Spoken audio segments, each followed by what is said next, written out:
Hello, Tom from Every Step Calculus, everystepphysics.com. Don't forget my physics programs. They're great also. But this one is to do with Lagrange multipliers, and we're going to use my programs to solve a problem that was on a test, and let's do it.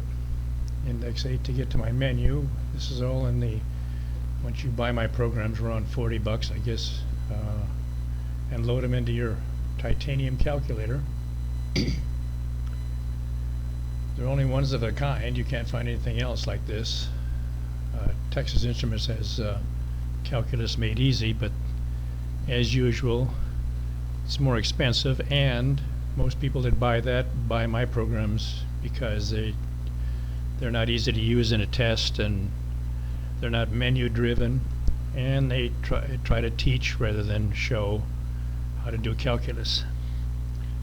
So you're supposed to, and you can't put the variables in either. So let's do my programs. Index 8 to get to my main menu. Sorry, I'm already at Lagrange here. You scroll down or scroll up with this cloverleaf thing here, okay? Get to Lagrange, press enter. And of course Lagrange is either an XY or XYZ variables. This is XY. And you have to press alpha before you enter anything in here. And the one I want is alpha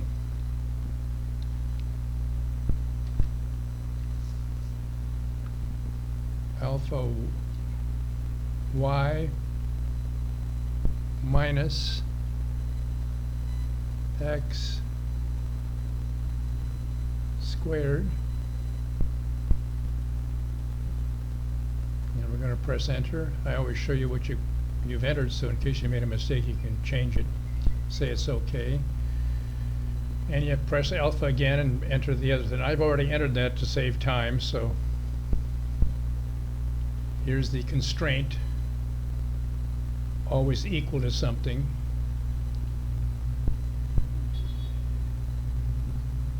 I say that's okay. We do the problem. You do the partials of the f of x and y here. F of x equals minus 2x, f of y equals 1, and then when we have to add the lambda figure here for the g x of y. That's what Lagrange does. And g of x equals 2 lambda x, and g of y equals 2 lambda y. Now we put those together, just like that. That's the series of equations that we're going to use. Equation 1, we solve for lambda, and equals minus 1. Equation 2, we solve for, or no, we substitute lambda into equation 2 and solve for y. Y equals minus 1/2. Of course, write all this on your paper, you know. You look like a genius when you're taking your test.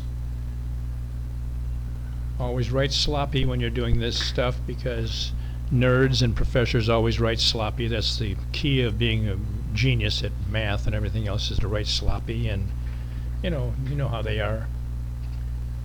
And we're going to substitute y into the g of x and y. Solve for x. We do that, and x becomes plus or minus 0.866. And we sub x and y into the main function, f of x and y. Put these variables in there that we found. Turns out to be minus 1.25, sorry. And if we substitute the plus or minus here, minus 0.866, still turns out to be minus 1.25, because you're squaring it, you know. And because of that, both points are equal, and they equal an absolute minimum. Okay? So Pretty neat, huh? everystepcalculus.com. Go to my site, buy my programs. If you feel like subscribing, go ahead and do it. Be my guest. And of course, anytime you buy my programs, I'll help you with calculus all I can. You can email me your tests, and I'll make sure that my programs work on those tests. And of course, you can ask me any kind of question, and I'll help you. Call me up or whatever. I'm retired, so I have time to do this, and I'm interested in helping everybody pass the most worthless math concept in the world, calculus. Solves nothing useful, but still like a million Sudoku puzzles or crossword puzzles. That's what you're doing. That's what these puzzles are. Notice they're all setups, generally set up with the Pythagorean theorem or, circles or whatever.